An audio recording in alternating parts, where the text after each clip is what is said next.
नमस्कार. सणहर्षाचे या मालिकेतील नवरात्र पर्वामध्ये आपणा सर्वांचं स्वागत. आज आपण जाणून घेणार आहोत ते अष्टमीबद्दल. अष्टमी ही देवीच्या पूजनाची विशेष तिथी. पुराण काळात दक्षराजाच्या यज्ञामध्ये भद्रकालीनी जो अवतार धारण केला तो अष्टमीच्याच दिवशी. तिचा आकार प्रचंड अवाढव्य होता आणि तिच्याबरोबर असंख्य योगिनींचा देखील समावेश होता. त्यामुळे अष्टमीच्या दिवशी यज्ञ करण्याचा प्रघात आहे. नवरात्रीला देखील अष्टमीच्या दिवशी होम हवन केलं जातं. देवीचं यथासांग पूजन करून कुमारिकांचं पूजन देवी स्वरूप केलं जातं. ब्राह्मण भोजन दिलं जातं आणि दानधर्म केला जातो. या सगळ्या गोष्टी या त्या देवीला, जगदंबेला प्रसन्न करण्यासाठी, शांत करण्यासाठी केल्या जातात आणि यातून मिळतो तो सात्विक आनंद, ती ऊर्जा. या दिवशी महालक्ष्मी अष्टमी पूजन हे देखील काम्य व्रत केलं जातं. अश्विन शुद्ध अष्टमीला केलं जाणारं हे व्रत. या दिवशी चंदनाने देवीची मूर्ती, प्रतिमा ही काढली जाते आणि तिच्या शेजारी 16 दोरे एकत्र केलेला, 16 गाठी मारलेला दोरक हा देखील ठेवला जातो आणि पूजला जातो. देवीची षोडशोपचार पूजा केली जाते. 16 प्रकारची फुलं, 16 प्रकारच्या पत्री ह्या तिला अर्पण केल्या जातात. 16 घारग्यांचा नैवेद्य दाखवला जातो. पिठाचे 16 दिवे करून त्याची आरती देवीला ओवाळली जाते. दोरकाची पूजा करून तो डाव्या मनगटावरती बांधला जातो. 16 दुर्वा, 16 रेशीम काड्या आणि 16 अक्षता या त्याच्यामध्ये असतात. अशा प्रकारे हे व्रत संपन्न होतं. आता इथे आपण बघितलं तर सगळ्या 16 गोष्टी आहेत आणि 16 जर बघितलं तर चंद्राच्या कला देखील 16 आहेत. चंद्र हा मनाचा कारक आहे आणि मनातल्या निरनिराळ्या भावभावनांशी त्याचं जवळचं नातं आहे. सगळ्या गोष्टी पुन्हा पुन्हा हेच दाखवत आहेत की तुमच्या मनाला शांत करण्यासाठी, त्याला उत्तेजित आणि योग्यरित्या नियंत्रित ठेवण्यासाठी या सगळ्या पूजा आणि उपासना सांगितलेल्या आहेत. आता चंद्राच्या 16 कला कोणत्या? अमृता, मानदा, पुष्या, पुष्टी, तुष्टी, धृती, शशिनी, चंद्रिका, कांती, ज्योत्स्ना, श्री, प्रीती, अंगदा, पूर्णा आणि पूर्णामृता. यालाच इतर नावांनी देखील ओळखलं जातं आणि ते म्हणजे श्री, भू, कीर्ती, इला, लीला, कांती, विद्या, विमला, उत्कर्षिणी, ज्ञान, क्रिया, योग, प्रहवी, सत्य, इसना आणि अनुग्रह. प्रश्नोपनिषदामध्ये आत्म्याच्या देखील 16 कला सांगितलेल्या आहेत. त्या कला म्हणजे प्राण, श्रद्धा, आकाश, वायू, तेज, जल, पृथ्वी, इंद्रिय, मन, अन्न, वीर्य, तप, मंत्र, कर्म, लोक आणि नाम. तर असा 16 कलांमध्ये आत्मा प्रदर्शित होतो. तसाच चंद्रमा देखील 16 कलांमध्येच प्रदर्शित होतो. या सगळ्याचा संबंध आपल्या शरीराशी आणि मनाशी आहे. म्हणजेच त्या जडदेहाशी पण आहे आणि त्या सूक्ष्म देहाशी पण आहे. या सगळ्या उपासनांमधून आपण आपला हा जडदेह आणि तो सूक्ष्म देह दोहोंवरती काम करत असतो आणि दोन्हीला स्वच्छ आणि शुद्ध करत असतो. म्हणूनच पूर्वीची लोक ही अगदी 100 गाठायची आणि निरोगी राहायची. याचं गमक हे आपल्या उपासनांमध्ये आणि व्रतवैकल्यांमध्ये लपलेलं आहे. अष्टमीच्या दिवशी देवीसमोर घागरी फुंकल्या जातात. घागर ही उदाच्या धुपानी भरली जाते आणि त्यानंतर 5 वेळा त्या घागरीमध्ये फुंकर मारली जाते. खरं तर शुद्ध उदामुळे आपला श्वसन मार्ग हा निरोगी होऊ शकतो. त्यासाठीच कदाचित ही प्रथा निर्माण झाली असावी. जर आपण बघू तर चातुर्मासामध्ये अनेक वेळेला आपण या दोरकाबद्दल किंवा सुताबद्दल बोललेलो आहोत. निरनिराळ्या व्रतांमध्ये पूजला जाणारा आणि बांधला जाणारा दोरक म्हणजे खरं तर रक्षासूत्रच आहे.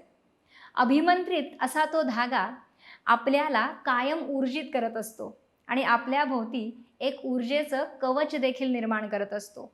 यातूनच आपली रोगप्रतिकार क्षमता देखील वाढत असते आणि मनाची ताकद देखील. तर अशी आपली ही व्रत निरनिराळ्या साधनांमधून सिद्धी मिळतात.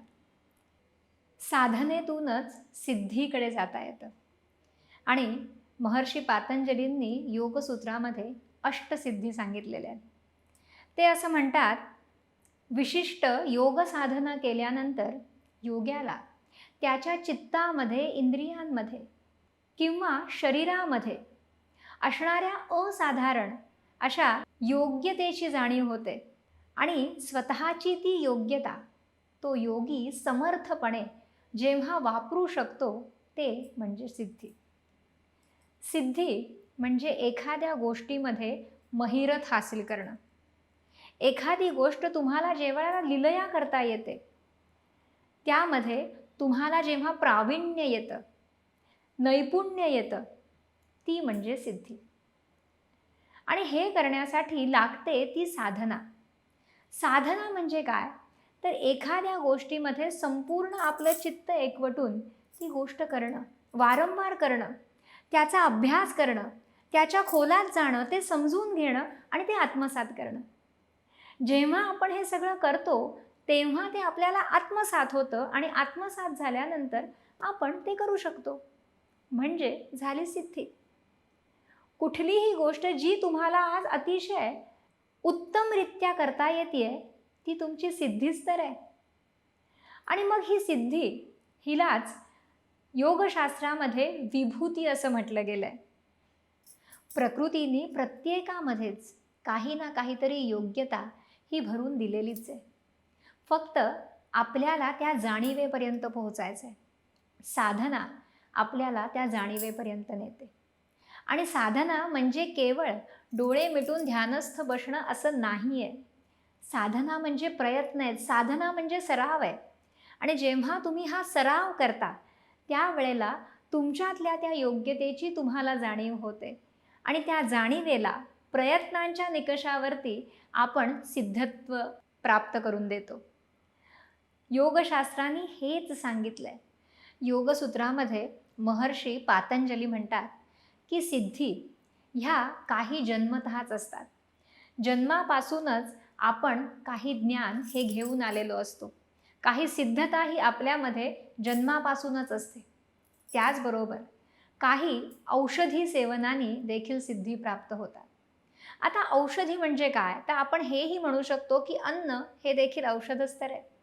आपण ज्या ज्या गोष्टींचं सेवन करतो ती प्रत्येक गोष्ट आपल्या देहावर आणि आपल्या मनावर परिणाम करत असते.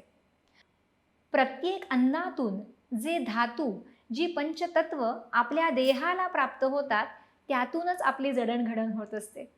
कारण हा देह म्हणजे अन्नमय कोश असं शास्त्र म्हणतं. त्यामुळे त्या अन्नातून, त्या औषधीतून देखील आपल्याला सिद्धी प्राप्त होतात. म्हणजेच सिद्धता येते, म्हणजेच ताकद येते, म्हणजेच आपली बुद्धी ही तल्लख होते. तिसरी गोष्ट सांगितली आहे ती म्हणजे मंत्र. विशिष्ट मंत्राच्या उच्चारणाने देखील सिद्धी प्राप्त होतात असं योगशास्त्र सांगतं. म्हणजे पुन्हा ही स्पंदनं. मंत्र, आपला प्रत्येक शब्द हा मंत्रच आहे. शास्त्राने आपल्याला विशिष्ट मंत्र दिलेले आहेत कारण विशिष्ट ऊर्जा निर्माण व्हावी आणि तुमच्या देहामध्ये, मनामध्ये त्या योग्य वृत्ती निर्माण व्हाव्यात. पण आपण जे बोलतो ते देखील मंत्र समानच आहेत. आपण जर कायम चांगलं बोलू, चांगले विचार करू, चांगलीच स्पंदनं निर्माण करू तर त्यातून देखील सिद्धीच प्राप्त होते. आपल्या शब्दाला ही ताकद येते. आपण जितके शुद्ध आणि स्वच्छ राहू तितके आपण सिद्ध होत जातो. चौथी गोष्ट पातंजली म्हणतात ती म्हणजे तप. तप म्हणजे प्रत्येक गोष्टीची पुनरावृत्ती, सराव. एखादी गोष्ट साध्य करण्यासाठी तुम्ही ज्या वेळेला सराव कराल, त्याची पुनरावृत्ती कराल, तेव्हा त्यामध्ये तुम्ही निपुण होत जाल. जर एखादा ड्रायव्हर हा अतिशय उत्तम वाहन चालवतोय, तर तो एका दिवसात ते त्याला शक्य झालेलं नाही. त्यासाठी त्यांनी सराव केलाय, वारंवार त्या गोष्टी केल्यात आणि सजग राहून केल्यात. त्यात आपल्याला अतिशय उत्तम व्हायचंय हा विचार करून त्यांनी केलंय. त्याच्या आजूबाजूला जे काही तो बघत होता, जे कोणी त्याला शिकवत होतं, त्यातून त्यांनी चांगलंच वेचलंय आणि म्हणून आज ती कला त्यांनी उत्तमरित्या हस्तगत केली आहे. आपल्याला जर कुठल्या गोष्टीमध्ये निपुण व्हायचं असेल तर त्यासाठी सजग राहायला हवंय, सातत्य ठेवायला हवंय आणि सकारात्मकता ही चित्तामध्ये असायला हवी आहे. सतत प्रकृती आपल्याला जे काही शिकवतीये ते जर सकारात्मकतेने आपण घेऊ तर आपण त्या सिद्धी निश्चितपणे प्राप्त करू. या तपाद्वारे प्राप्त होणाऱ्या सिद्धींचं वर्णन मुख्यत्वे हठयोगामध्ये दिसून येतं. आणि पातंजल योगसूत्रामध्ये सांगितलेली पाचवी गोष्ट म्हणजे समाधी. समाधी म्हणजे तल्लीनता, चित्ताची एकाग्रता. आणि ज्या वेळेला आपलं चित्त हे पूर्णपणे शांत आणि एकाग्र असतं, त्यावेळेला आपल्याला जे काही हवंय ते आपल्याला अतिशय स्पष्टपणे मिळतं आणि कळतं. आपल्या आतच सगळं ज्ञान सामावलेलं आहे असं आपलं प्राचीन शास्त्र सांगतं. आणि आपण ज्या वेळेला त्या चित्ताच्या एकाग्रतेपर्यंत पोहोचतो तेव्हा आपल्यालाच त्याचा उलगडा होत जातो. कितीतरी वेळेला तीच वाक्य परत परत ऐकली तर ती कालांतराने वेगवेगळा अर्थ प्रदर्शित करतात.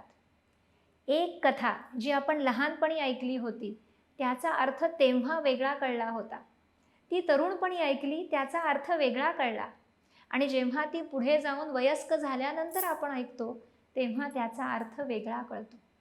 म्हणजे त्या कथेमध्ये वेगवेगळे अर्थ हे समाविष्ट असतातच, पण आपल्यामध्ये जशी प्रगल्भता येत जाते तसे त्याचे अर्थ उलगडत जातात. आपण जी व्रतवैकल्य करतो त्यातून ती शांत अवस्था, ती एकाग्र अवस्थाच आपण साधत असतो आणि ती जर साधली तर आपल्या प्रश्नांची उत्तरं ही आपल्याला मिळत जातात.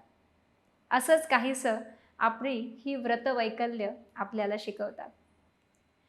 योग साधनेमुळे मिळणाऱ्या 8 सिद्धी ज्या योगसूत्रामध्ये सांगितल्या आहेत त्या म्हणजे अणिमा, महिमा, लघिमा, गरिमा, प्राप्ती, प्राकाम्य, वशित्व आणि इशित्व. काय आहे हे? अणिमा म्हणजे अणू एवढं लहान होता येणं. महिमा म्हणजे अतिशय मोठं होता येणं. लघिमा म्हणजे अगदी हलकं होता येणं. गरिमा म्हणजे अतिशय वजनदार, जड होता येणं. प्राप्ती याचा अर्थ क्रियेचं फळ लगेच प्राप्त होणं.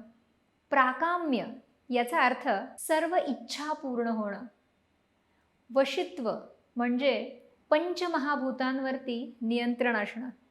आणि इशित्व याचा अर्थ महाभूतांप्रमाणेच उत्पत्ती, स्थिती आणि विनाश या सर्वांवरती नियंत्रण असणं.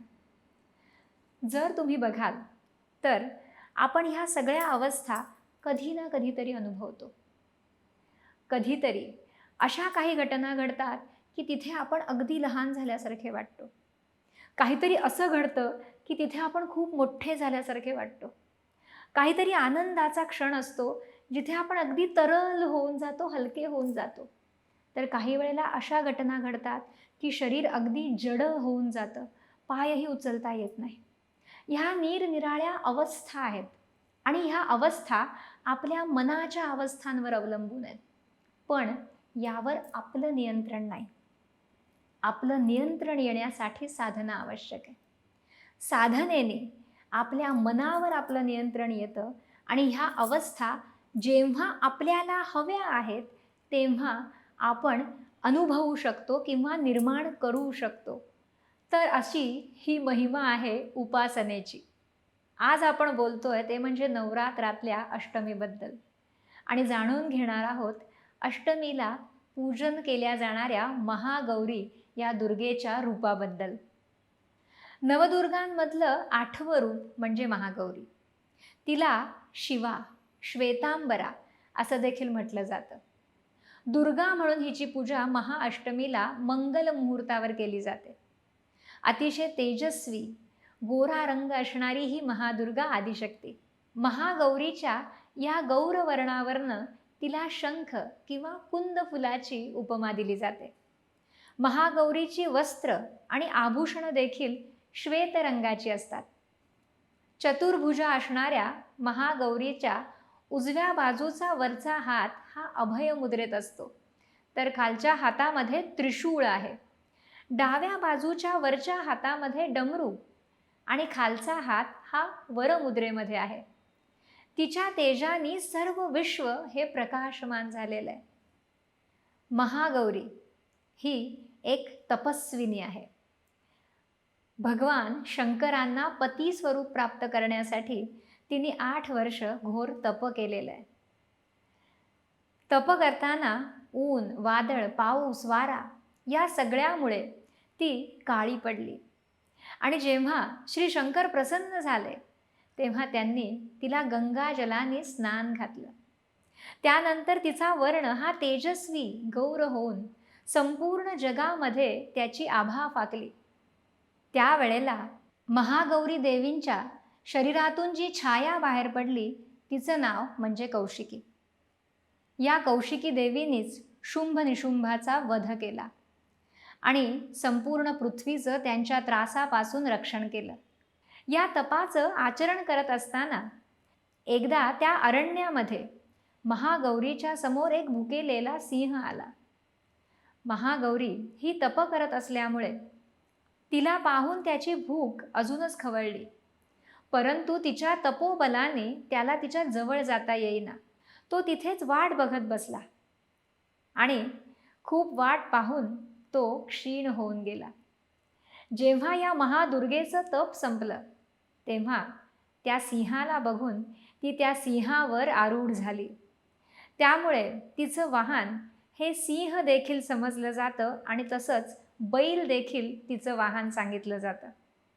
जेव्हा शुंभ निशुंभाने युद्धामध्ये देवतांचा पराभव केला तेव्हा गंगा नदीच्या तीरावर सर्व देवतांनी स्वतःच्या रक्षणासाठी या महागौरीची आराधना केली. महागौरी त्यांना प्रसन्न झाली आणि शुंभ निशुंभाचं तिने निर्दालन केलं. अशी ही महागौरी नवरात्रीच्या महाअष्टमीला 8 वर्षांच्या 8 कुमारिकांच्या रूपाने पूजली जाते. त्यांना हलवापुरीचं जेवण दिलं जातं, वस्त्र देऊन त्यांचा सन्मान केला जातो. महागौरीला पूजेमध्ये चमेली आणि केशराचं फूल अर्पण केलं जातं. या दिवशी गुलाबी वस्त्र नेसून सौभाग्यवती स्त्रिया सौभाग्य वृद्धीसाठी तिची आराधना करतात. तिला सौभाग्य सूचक उपचार अर्पण करतात. महागौरीचं प्रसिद्ध पीठ म्हणजे हरिद्वार जवळ असणारं कणखल. हीच महागौरी म्हणजे गणपतीची जननी आहे. स्नेहमय, शांत, मृदू, अत्यंत दैदिप्यमान असं तिचं रूप. देवीच्या या रूपाची आराधना करण्यासाठी हा श्लोक म्हटला जातो. श्वेते वृषे समारूढा श्वेतांबरधरा शुचिः महागौरी शुभम दद्यान महादेव प्रमोददा. महागौरीच्या उपासनेमुळे शरीरातलं सोमचक्र हे जागृत होतं. सीतेनी श्रीरामांच्या प्राप्तीसाठी महागौरीची आराधना केली होती असं मानलं जातं. महागौरीच्या उपासनेमुळे सर्व पापांचा नाश होऊन अक्षय सुख आणि पुण्य मिळतं. देवीची उपासना असत्याचा नाश करून मानवी वृत्तीवर सत्याचा प्रभाव निर्माण करते. महागौरी धन ऐश्वर्यप्रदायी असून तिच्या कृपेने पूर्वजन्मीची पापं नष्ट होतात असं सांगितलं जातं. या जन्मामध्ये शारीरिक आणि मानसिक बळाची वृद्धी होते. दुःख दारिद्र्याचा नाश होतो. अशी ही महागौरी. आणि आयुर्वेदातली महागौरी म्हणजे गुणसंपन्न अशी तुळस. तुळस ही सगळ्यांनाच माहिती आहे की अतिशय औषधी अशी वनस्पती आहे. ही प्रत्येक घरातच लावली जाते. तुळस देखील 7 प्रकारची असते. पांढरी, काळी, मरुता, दवना, कुढेरक, अर्जक, षटपत्र. तुळशीचे हे सर्व प्रकार रक्त शुद्ध करणारे असतात. हृदयरोगावर हितकारी असतात. त्वचेसाठी उत्तम असतात. त्याचबरोबर कफदोषांवर देखील गुणकारी असतात. अशी ही तुळस. या नवदुर्गा आपलं आरोग्यवर्धन करत असतात आणि त्याबद्दल सखोल माहिती घेण्याचाच आपण या भागांमध्ये प्रयत्न करतोय. पुढच्या भागामध्ये नवीन माहितीसह पुन्हा भेटणार आहोत. पण आज इथेच थांबूया. नमस्कार. साध्या आजारांपासून ते मोठ्या आजारांपर्यंत घरी राहून फक्त व्हॉट्सॲप किंवा ईमेलने माहिती पाठवून लागोलाग सुरू करता येणारे उपचार म्हणजे विनास्पर्श विनाऔषध केले जाणारे स्वयंपूर्ण उपचार. आजच संपर्क साधा.